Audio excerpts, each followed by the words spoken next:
Okay, welcome back to Feedback Control Systems. This is Module 12.3, relating closed-loop transients and open-loop frequency response. The objectives of this module are to look at damping ratio from M circles that we drew from last module. M circles, again, remember, are the magnitude plots that we had where we defined M circles. Next, our damping ratio from our phase margin. And then finally, we're going to look at settling time and peak time from our open loop frequency response. So first, we'll start with the damping ratio from M circles. Start right in with an example. You'll see here we have 3 poles, one at 0, -3, -6, and then we start with a gain of 50. So the first step is I'm going to go from my Laplace domain into the substitute into j omega so we can look at our magnitude and phase. And so I have that substitution and sort of multiplied out my denominator. Now, there is a relationship between our closed-loop damping ratio and our peak values. Our peak magnitude, remember in that magnitude characteristic, there's a certain peak there that relates that to the damping ratio as shown there. And in terms of our M and N circles here, remember M was the magnitude and then N being the phase. Again, M more on the sort of the sides, the horizontal, the N more or less going up in terms of the phase. And what we're going to do here is we're actually going to map our Nyquist diagram. You'll see the Nyquist diagram, sort of this black waveform here. Okay, going in, we'll map our Nyquist diagram. We're going to superimpose that on these circles, these M circles. Now, an observation here on that Nyquist diagram is that we see if we can follow that, and it's a little busy, it's a little crowded, but if we could start at the low end where omega equals 0.8 and then 1, 1.5, watch it go in, what we're going to see is that Nyquist diagram is going to be tangent to the m equals 1.8 circle.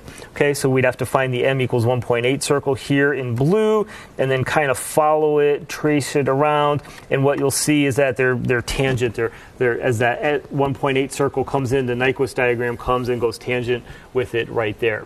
Okay, and so what that represents is the maximum value of the closed loop frequency response, and then so our NP value, our peak value, would be 1.8, and then once we know our NP value of 1.8, we can use this equation right here to solve for that damping ratio, and then once we have that, overshoot and other things as well. So we could rewrite the NP equation in terms of the damping ratio and then solve. And so once we know our NP value, substitute it in right there, and then again solving for the damping here, what we'll see is we're going to have 2 values of the damping ratio, 0.29 and 0.96. Now, what we're going to see is that a damping ratio, we're going to pick the lower one, in this case 0.29, because what we'll see is anything over 0.707 as we plot that diagram, plot that equation, anything over 0.707 will yield no overshoot. And so that's why we're picking this lower one right here. And once we plug that in, what we're going to see is a 38.6% overshoot. Now, the final note that I have on the slide here is that, again, if I look, we always have to be careful with these because a lot of these always assumed sort of general second-order systems. And so as I look at this here, that's I have 3 poles, and so that's why it's always good to simulate, not just take these calculations as that's the way it's going to be. When we simulate it, we're close, 36% overshoot as opposed to 38.6. And again, that's that difference of I actually have a third order transfer function here instead of a second order. So always kind of make that observation for yourself. And then we'll look at the damping ratio from phase margin as our next step. You'll see our open and closed loop transfer functions here. Closed loop always being T of S, G of S is our open loop. And the closed loop, again, you'll see that's our general second order system that we had described previously. So first we're going to find the frequency with a magnitude equals 1. So we will, for the open loop characteristic, again, S equals j omega, make that substitution down below, S equals j omega, and then solve. And then what we're going to do is set that magnitude equal to 1, rearrange a few terms here, and what we'll do is we'll find that frequency, omega 1. Notice it's just a function of the natural frequency and the damping ratio. And then what we could do is find the phase angle. So again, what I want to do is just spend a second with the phase angle as we're looking at this characteristic here, and then doing substitutions in. Notice that remind ourselves for the phase angle. First, we start with the numerator term. It's the inverse tangent of the imaginary over real. Well, in this case, the imaginary part is 0, so inverse tangent is 0 here. We're going to have our sort of our minus 90 degrees as a starting point, and then we have our denominator here where we have inverse tangent of imaginary over real, and again we could take that information here, but again what we're doing is substituting that in there and then rearranging. So that's going to be our phase angle at that frequency omega 1. So the phase margin as a function of the damping ratio we can see is basically this equation here. That's going to be our phase margin, because when we set the magnitude equal to 1, take decibels, right? That's 0 dB. So relative to that, that's where we're going to find our phase margin.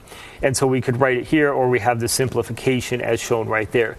So I just have now my phase margin directly related to my damping ratio. Now the plot I have below is exactly the plot of this expression. So on the x-axis I have my damping ratio that I'm varying, and here I have my phase margin in unit of degrees. So if I essentially knew the damping ratio, I could look at this chart and say, hey, for a damping ratio of 0.6 or so, I have a certain phase margin associated with that. Okay, and so I just did another estimation there and said a phase margin of about 65.5 degrees occurs at a damping of 0.707. And why did we pick 0.707? Again, if we go back a slide, what we see here is anything over 0.707 yields no overshoot. So that's generally a desirable point to look at. And so a phase margin in that 60-degree range is usually considered quite good for a closed-loop system. Okay. And that also, again, with the no overshoot, that ensures no peaking in that closed-loop frequency response. We're going to basically have that peak essentially gone.